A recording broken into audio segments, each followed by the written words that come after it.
തോബിത്ത് 9-ാം അധ്യായം. പണം വാങ്ങുന്നു.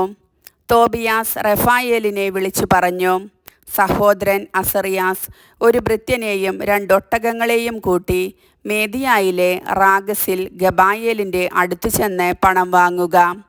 അവനെയും വിവാഹവിരുന്നിലേക്ക് കൂട്ടിക്കൊണ്ടുവരുക. ഞാൻ ഇവിടം വിട്ട് പോകരുതെന്ന് റെഗുവേൽ നിർബന്ധിക്കുന്നു. എന്നാൽ എൻ്റെ പിതാവ് ദിവസങ്ങൾ എണ്ണി കഴിയുകയാണ്. തിരിച്ചെത്താൻ വൈകിയാൽ അവൻ വിഷമിക്കും. റഫായേൽ യാത്ര ചെയ്ത് ഗബായേലിൻ്റെ അടുത്തെത്തി. ഒരു രാത്രി അവനോട് കൂടെ ചെലവഴിച്ചു.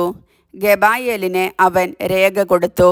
ഗബായേൽ മുദ്ര പൊട്ടിക്കാത്ത പണസഞ്ചി എടുത്തുകൊണ്ടുവന്ന് ഏൽപ്പിച്ചു. അവർ 2 പേരും അതിരാവിലെ എഴുന്നേറ്റ് വിവാഹവിരുന്നിന് വന്നു. ഗബായേൽ തോബിയാസിനും ഭാര്യയ്ക്കും അനുഗ്രഹാശിസ്സുകൾ നേർന്നു.